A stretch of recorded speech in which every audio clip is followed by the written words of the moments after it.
Dead Rising is a very unique game. On the surface, it seems to be a zombie massacre sandbox where you can live out all of your fantasies of mowing down crowds at a mall and taking creepy pictures of women with no repercussions. However, the true meat of the game is trying to solve the mystery behind the outbreak while stuck within the game's notorious time restraints. You can make your life easier by rescuing survivors to level up and by defeating the game's bosses to unlock more effective weapons, but juggling these tasks while being swamped by zombies and escorting survivors who have been drinking from lead pipes for years truly test your skill in time management and crowd clearing.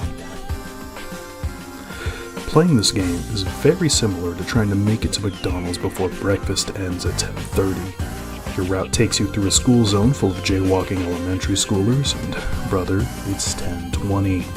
You know what must be done to acquire the bacon, egg, and cheese McGriddle. But enough about last Tuesday. I've been playing Dead Rising for quite some time, and have been looking for something to spice up the gameplay for a little while. After trying to make a short music video using Dead Rising, I came across a mod tool in the Dead Rising forums that added many cheats and functions into the game. Among the God Mode cheats and gameplay changes, I noticed one option that had been highlighted in an ominous shade of red: nightmare zombies. With this newfound challenge ahead of me, the only thing going through my mind was this: can you beat Dead Rising with nightmare zombies? The challenge is fairly simple on paper. The rules I've set for this challenge are that number 1, zombies must be in nightmare mode the whole time. Why else would I be doing the challenge? Number 2, the story mode must be completed with the true ending obtained. While the story mode can technically be completed by you sitting in the security room doing absolutely nothing, nobody wants to watch me sit there for 3 days and turn the security room into my own personal goon cave. Number 3, I must reach level 50. I'm doing this so that I can interact with as much of the game as possible, and to avoid the gooning in the security room problem. Number 4, I must defeat all psychopaths. For one, it would get me closer to level 50, and also because that guy there called me a name I dare not repeat on YouTube, lest we get banned like our Twitter. And number 5, no small chainsaw, the best weapon in the game. It would make the challenge a little too easy, I'll explain later. With these rules in mind, we begin our descent into a high-impact, high-speed hell. The game begins with me stepping into the Gucci loafers of one Frank West, an ogre-like brute of a photojournalist, following up on a tip that something is going down in the town of Willamette, Colorado.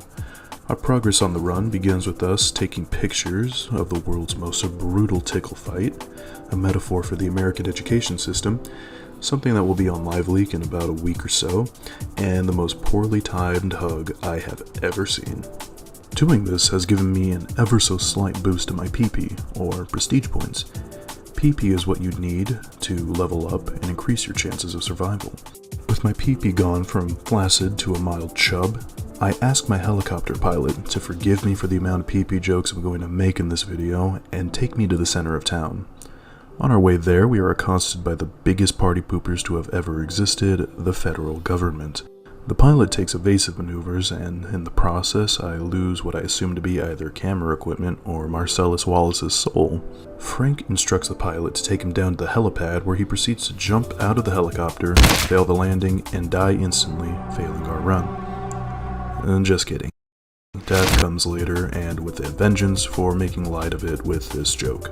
After recovering from an at least 4 foot, maybe 5 foot fall, I don't know, I'm greeted by a mysterious Latinx man who acts very mysterious and gives me no information as to what exactly is going on in this town.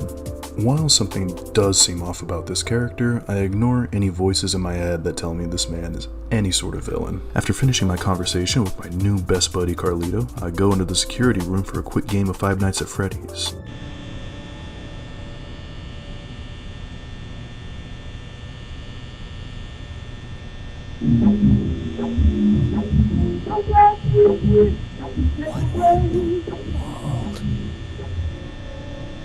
One of the things you'll notice about starting the game at level 1 is that Frank moves incredibly slow, has only 4 blocks of health, and has none of his signature Frank West abilities. Surely the first encounter with the undead will go swimmingly. It doesn't. I enter the entrance plaza and discover a motley crew of friends to survive this outbreak with. There's lovable old Granny Gumdrops, sexy Latina mommy, Cock Blockerton, Freddy and Chris, the honor-bound guardians of the door, Pipe Dude and Shotgun Larry, two chicks will become my concubines after the greater part of society collapses due to the zombie outbreak, and an old couple and some guy in a yellow shirt. I don't know, I didn't really talk to them that much. Also encountered within the entrance plaza is my first look at the main challenge of this video, the nightmare zombies. I must keep the new brown stains in my pants and smell coming from it away from the sexy Latina woman, so I head to the back of the plaza to try to find a new pair of pants. On my way to a clothing store, I meet a mysterious old man and begin to immediately snap photos of him. This old man has the audacity to be mad at me for taking photos of him, and I don't know why he should be honored, but I stand my ground and assert my right to take photos of random people against their will, and the old man shirks away. My Chadley powers have once again saved the day. While I was preoccupied by yelling at old men, I was not there to save the day when Granny Gumdrops began hallucinating her ugliest grandchild begging for her help. Frightened at what the child could tell the police, she begins to disassemble the barricade to silence the child permanently. The fear of her crimes being exposed to the world filled her with enough adrenaline to knock out the honor guards of the door. She goes into the horde to silence a child that isn't there and is immediately torn apart by zombies. One of the honor guards, crestfallen by his failures, lies on the floor, writhing in fear and pain, and accepts death as a zombie begins to chew on his carotid artery. Suddenly, a man in a yellow shirt politely informs us that the only way to safety is up the stairs to the security room. The cutscenes end, and all hell breaks loose directly onto me and only me. A horde of zombies ignore both the mouth-breathing free male sitting around the plaza and quickly swarm me. I try to dodge, but soon find myself surrounded. I'm level 1, have no weapons or unarmed moves that can really help me. I'm honestly as helpless as a baby thrown into an ice-cold pond. Despite these dire circumstances, this baby will not go silently into the night. I try to make it to the stairs, jumping for the brief immunity to grabs while midair, but still being attacked by zombie scratches and getting grabbed occasionally, bringing me down to a single block of health. Despite this, I'm just barely able to get through the crowd, and at the end of it, there's only a few zombies between me and the safe stairs. However, during my struggle, Shotgun Larry sees an opportunity to take out the true alpha of the Willowette Parkview Mall, and conveniently shoots me in the chest with his shotgun while trying to clear out the horde of zombies around me. My vision dims, and I can feel the cold death filling my lungs. Another victim of Granny Gumdrops at the bottom of the pond. With that, the run was over. Or so I thought. If you die in the intro, the game will give you a freebie, and the cold hands of death are swatted away by a pair of even colder, bonier hands. You're saved by the janitor, Otis, who works on Spider-Man rules in which you only get one free save. I let Otis know that I owe him one, which I'm sure will come back to bite me in the ass later. Inside, I meet the man in the yellow shirt, who I come to find out is named Brad, and Jesse, one of Capcom's underrated characters for reasons only true men of culture can appreciate. She asks for my camera, and thankfully avoids seeing any of the more embarrassing things I've left in the camera roll. She sees the image of the old man from the entrance plaza and seems interested, but goes back to the security room in order to hide from my gentlemanly aura. After taking a quick nap to save, I am stopped by Otis, and he immediately cashes in the IOU I gave him, and gives me his phone number to talk whenever he's lonely and sees something interesting on the cameras. With that, I take the air vents out of the security room and into the zombie-infested mall. Outside, I come across the game's tutorial survivors, Jeff and Natalie. Saving them will net me a nice PP bonus, but in order to maximize the amount of PP gained, I have to take a photo of them hugging while I reunite them. Unfortunately, I used up my camera's battery taking pictures of people horribly dying throughout the tutorial, so I must venture into Paradise Plaza and grab a new battery from the camera shop. I leave the senile old couple on the roof while I make my way through the warehouse to Paradise Plaza, where senile old Otis calls me to tell me about his dog or something, I don't know. While in the warehouse, I feel the presence of something sneaking up behind me. Could it be a zombie? My latent schizophrenia finally coming out? Whatever it is, I arm myself with a fire extinguisher to finish the threat. Instead of being jumped by a zombie, I turn the corner and almost brain Jessie with the fire extinguisher. She informs me that Brad is under attack, and I inform her that her ankle is sprained. In order to save Brad, I'm going to need her gun. So, I hit her with my best line in order to simultaneously convince her of my firearms prowess, and to further woo this strong female girl boss. I've covered wars, you know.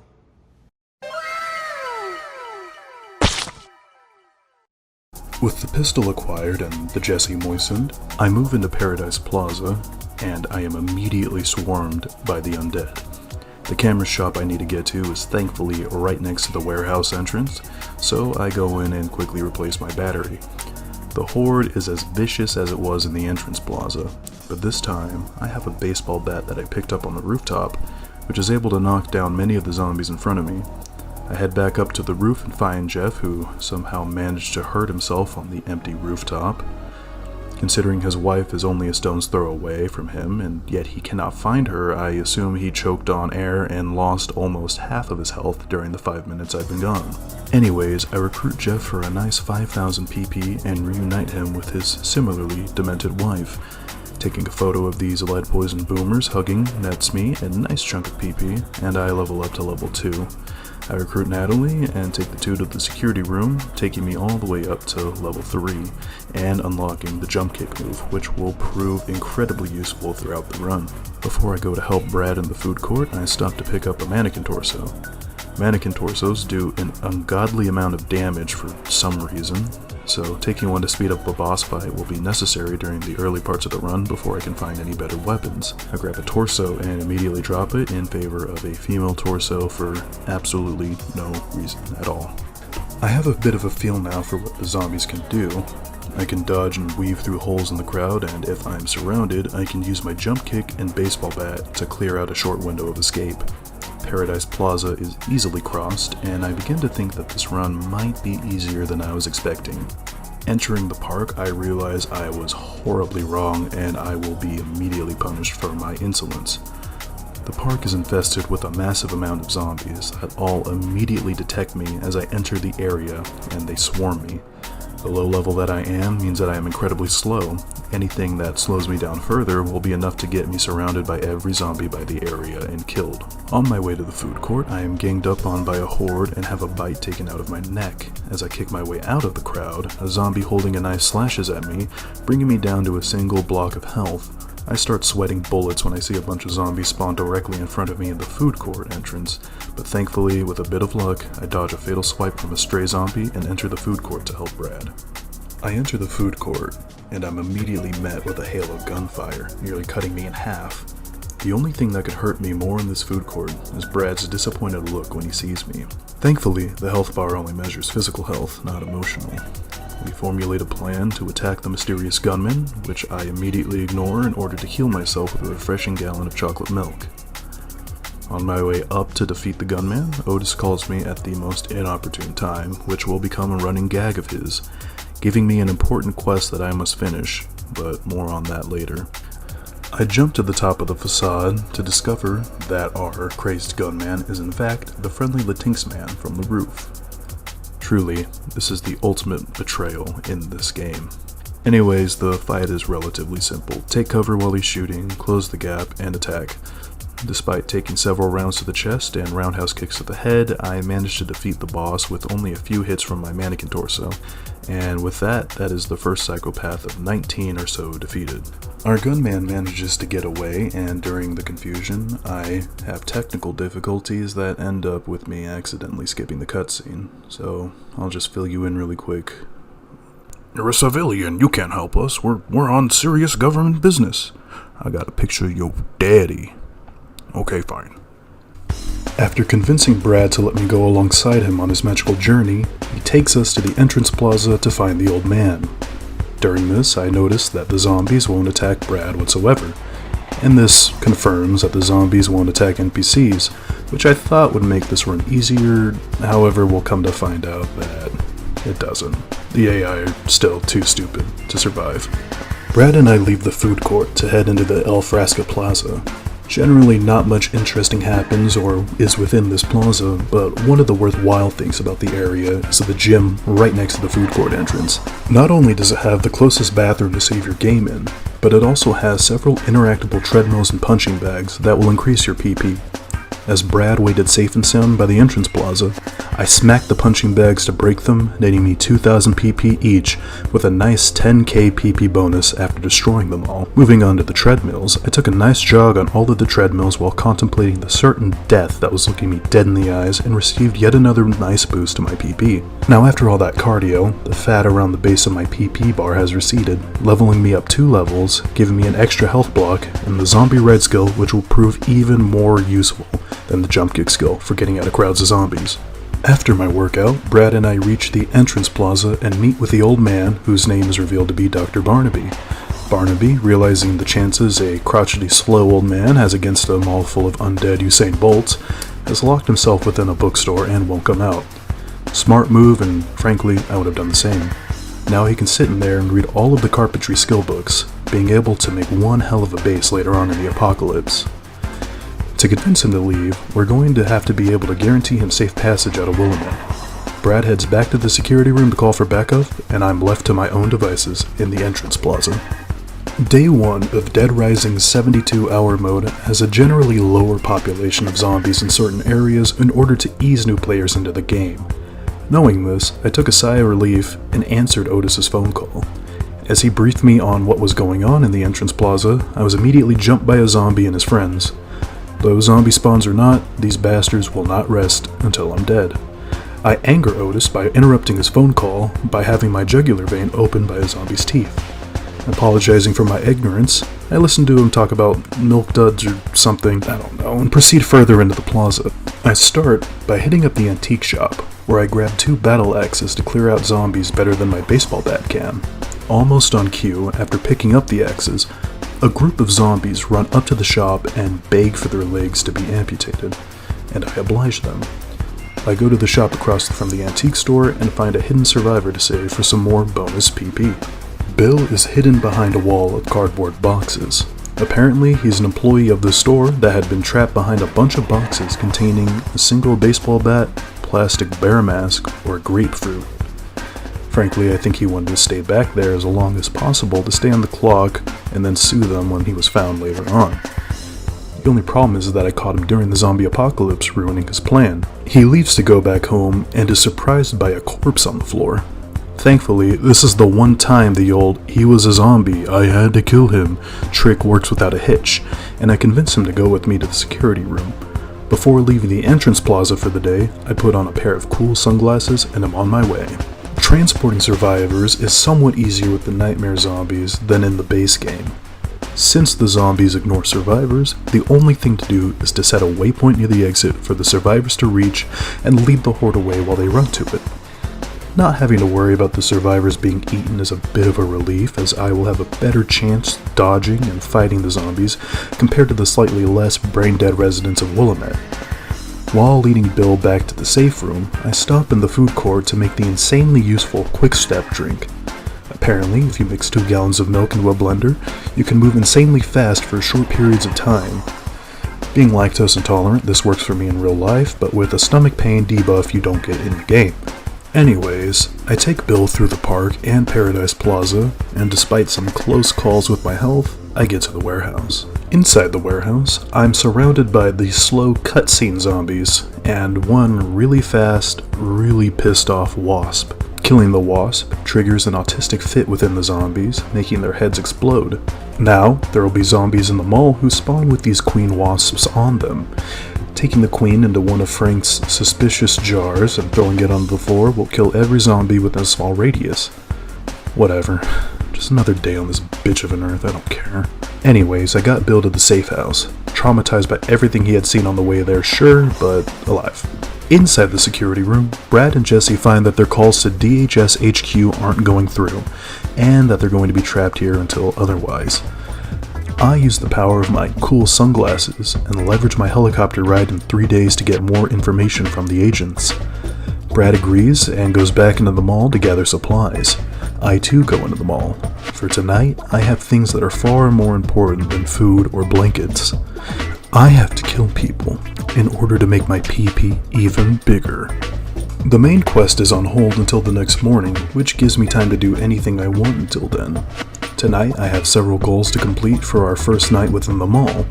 I have to defeat multiple psychopaths, finish the game's photography tutorial to unlock another fight down the line, and open up a secret shortcut between Paradise Plaza and the yet unvisited Wonderland Plaza.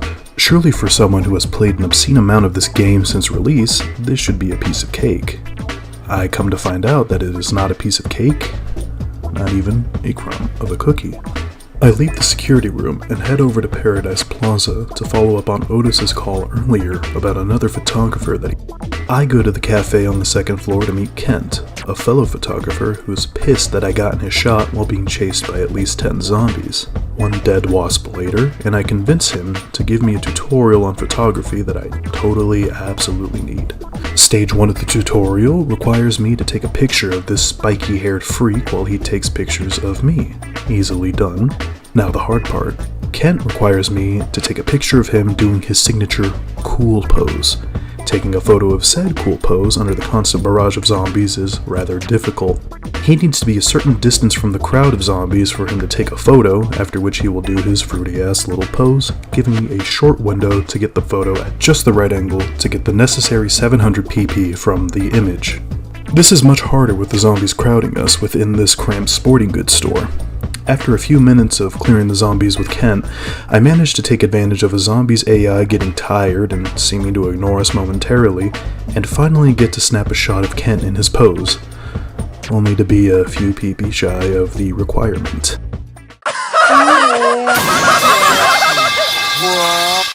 I'm gonna be happy when I cave his skull in later in the game. Anyway, after mindlessly wandering for a little while, Kent rubs the single brain cell against his skull in just the right way to take a photo of a random slow zombie and do his pose, finally finishing this quest. If you're wondering as to why there's a few slow zombies that never run within the hordes, your guess is as good as mine as to why that doesn't happen. I've noticed that they're all the female zombies, and I don't think they have the animation to run unlike every other zombie. Anyways, Kent finishes up our encounter by showing me a voyeuristic photo of a lesbian couple, softcore pornography, and something from Ogrish. I'm not sure how he has access to my internet history, but I keep quiet in case this is just a coincidence. Kent gives me a challenge to come back with a better erotica photo than him tomorrow morning, so I accept the little freak's challenge and we go our separate ways. After my encounter with Kent, my blood pressure thankfully lowers back to normal levels, and I spend a little time getting ready for the rest of the night. I make myself 2 untouchable drinks, which will make me immune to zombie grabs for a short period of time, and I'm going to need that and some quick step if I'm going to make it through this next part. Entering the park, I'm accosted by some upstanding young individuals in a Humvee with a .50 caliber machine gun mounted on the back. Thankfully, a brave teen girl and her sugar daddy saved me from being run over or riddled with bullets by using the sugar daddy's soft-looking bald head to magnetically attract the passenger's baseball bat and crack his skull wide open. His sacrifice will not be in vain. I will save his teenage Discord kitten and continue running her OnlyFans in his honor. After the cutscene, I have a bitch of a time trying to recruit her. We're both surrounded by zombies, and if she's slightly nudged by one, the dialogue that I need to finish will be interrupted, making me go through the whole thing again. It makes it more difficult considering that she runs away from me, making it near impossible to clear out an area to have a few moments to yell at her. After a few tries, I manage to recruit her as the convicts sit and watch a romantic spectacle in the middle of the pond. I get Sophie and run into Paradise Plaza with her, leaving her a waypoint as I climb up an awning above her to grab a gallon of orange juice and an Uzi machine gun. Remember, the CIA has fully automatic weapons hidden in hard-to-reach places in every mall in real life. If you're able to reach them, they're yours. Anyway, I get her to the safe room in one piece and receive a level up for my troubles. Now, here's where the difficulty of the night begins to ramp up. The lights in the mall have gone off for the night to show how crazy things are going to get. I have 5 remaining psychopaths to defeat tonight, and yes, I'm going to count the convicts as 3 separate bosses. A sniper rifle will make the convicts much easier to defeat, so I make my way to the under-construction North Plaza in order to get to the gun shop and contend with its owner, Cletus. Inside, I meet the owner having a confrontation with another one of Willamette's brightest. Cletus threatens the man and tells him that if he comes any closer, he's going to get a chest full of buckshot. For some reason, the nameless moron doesn't take the threat of a drunk redneck with a shotgun seriously and promptly wins a Darwin Award and is thrown out of the store with a gaping hole in his chest. With me being the main character, I can approach this shotgun-wielding maniac with little to no fear of death. Starting the fight, I go for cover behind a store display and still take hits from stray pellets. The store displays require damn near pixel-perfect positioning in order to fully protect you from Cletus's gun. Getting hit throws you out of cover and opens you up to more shots. I thought that I could play this like Carlito's first fight, hiding behind cover and going up to slam a mannequin torso in his face to wipe out his health. My first try proves a failure as I get stun-locked and unable to heal, dying miserably. Oh well. Death is only a small setback when you took a fresh dump in the women's restroom 20 minutes ago. I reloaded my save and for some reason tried to fight the convicts, then gave up and went to make preparations for the Cletus fight. Still not sure as to why I did that, not gonna lie. Anyways, after wasting some of the juice trying to fight the convicts, I used the empty inventory space to hold a katana and an Uzi, both hidden on the awnings of Paradise Plaza. I make it back to the gun shop, and despite being low on health due to zombie attacks on my way to the shop, I begin the fight. This time I'm able to get in a decent position behind the store display and unload my Uzi into Cletus. Despite putting 109mm rounds into his upper body, that only takes him down to about half health. I try to go for the classic mannequin torso attack again, and for my efforts I am sent back to my last save point. This final time I forego any melee weapons and take an extra pistol. The fight begins as usual. Get shot a few times before I'm able to position myself behind cover and then shoot him. So, I shoot him with both the Uzi and my pistol, and while that takes out the majority of his health, I've still got to finish him off. I down a bottle of wine for some courage and make a break for behind the counter. The only way I can defeat this guy is if I grab a shotgun from behind the counter and give him a taste of his own medicine. I make it back there and Cletus makes a fatal mistake. He shoots me once and takes a gulp of wine, giving me a window of time just enough to grab a shotgun.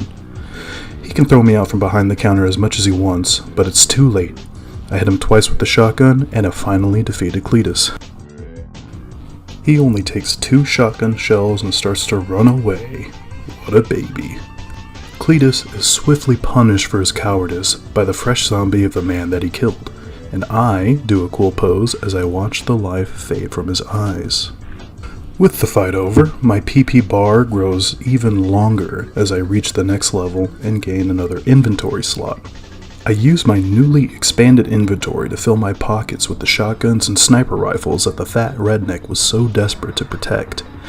I leave the gun shop, trying to conserve my ammo, and in doing so have my kidney stabbed by a zombie and a different type of PP bar bitten off by another. Bleeding kidney and new status as a eunuch aside, I make my way to the park and use my new firearms against the convicts. Halfway there though, I change my mind and decide to save before I take them on. I'll be damned if I have to go through the Cletus fight again. Bows voided, I head back to the park to fight the convicts. Now with a sniper rifle, the convicts should be much easier to deal with. Thankfully, the AI in this game can hardly drive as it will constantly get stuck on objects within the area, so I climb on top of a picnic area's shade and begin to take shots at them. The gunner goes down with ease, but the driver and passenger are protected by the Humvee's bulletproof windows, so I try to head down there and kill them with a katana that I had swiped from Paradise Plaza. This goes horribly wrong as I only manage to kill the driver. The passenger takes control of the vehicle, and too many zombies surround us for me to get a hit on him. I try to make it back to the shade and get on top of it to regroup, but I can't manage to get back on top. I get stuck within a horde and die to an errant swipe from a zombie. Okay, take 2. I respawn in the bathroom, get back to the picnic area, jump on top of it, and start sniping. Once again, the convicts get stuck on a pole, so I begin with sniping the gunner and manage to aim at just the right spot to kill the passenger. I then proceed to head over to the driver and kill him, finally ending the convicts' reign of terror for a few hours. I say a few hours because for some reason they respawn every night at midnight and I'm only going to kill them this one time. I just don't have the time or patience to deal with them every single night. I try to pick up the 50 cal machine gun that they had mounted on the back, but the horde makes it impossible to grab onto. In this, I lose both the katana I was using and the 50 cal, and instead of trying to grab another, I head on to confront the next boss in Wonderland Plaza. Wonderland Plaza's most distinguishing feature is the roller coaster that goes around the area. The ride is going out of control and needs to be shut down for some reason. Why? I don't know. It seems to keep the zombies away for some reason, and I'd say just let it go if it does. It doesn't do me any good by keeping zombies away though, because I'm followed into the control room by more sprinters. Before I can stop the roller coaster, I am stopped by a clown holding 2 chainsaws who tells me to leave the ride alone. He proceeds to do a funny dance with his chainsaws and then make a soy jack face at me. I'll be damned if I let a clown tell me what to do. With that, the fight against Adam the Clown begins. Despite holding a pair of the best weapons in the game, he's not that hard of a boss to fight. I start the battle by taking a really funny picture of him and leveling up for it. All of my weapons are firearms, and for some reason he's able to block my shots with his chainsaws. This may prove a little bit of a problem now, but all I have to do is wait for an attack where he blows up a balloon. Just shoot the balloon while he's blowing it up, and it will stun him. Just attack him while he's stunned, and after a few tries, he'll be down. Despite a few close calls and complications with the nightmare zombies, I managed to defeat him. Defeating Adam provides me with a key to the controls to the roller coaster, the best weapon in the game, and something that will keep me up for the rest of my life.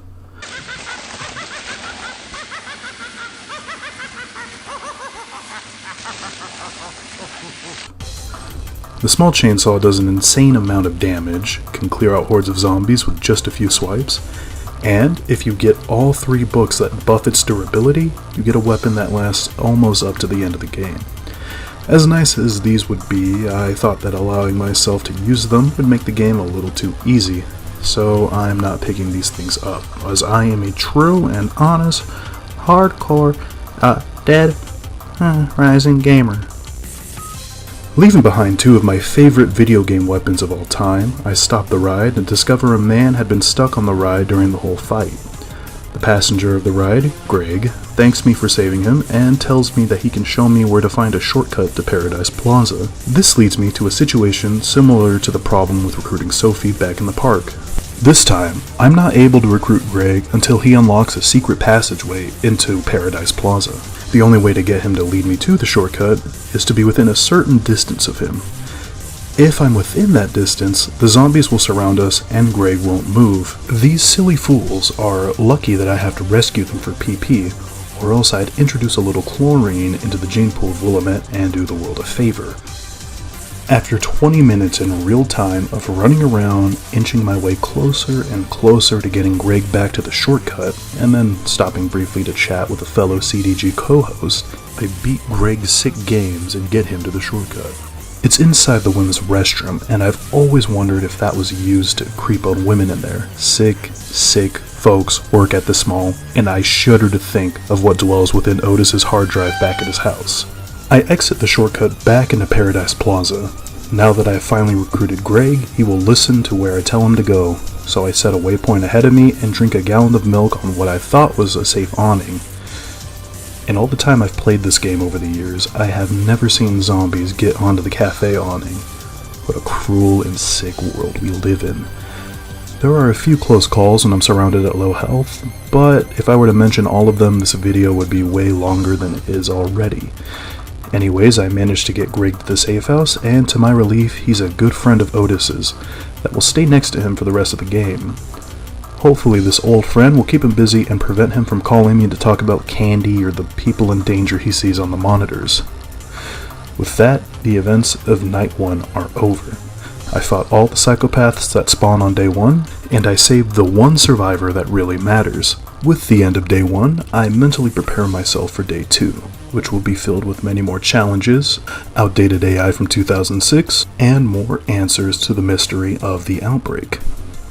This will be the end of Part 1. I plan on having the rest of the challenge uploaded in 2 or 3 more videos. This is, as of uploading, our longest video to date. If you enjoyed the video, please like, comment, and subscribe in order to appease the dark forces of the algorithm. Thank you so much for watching.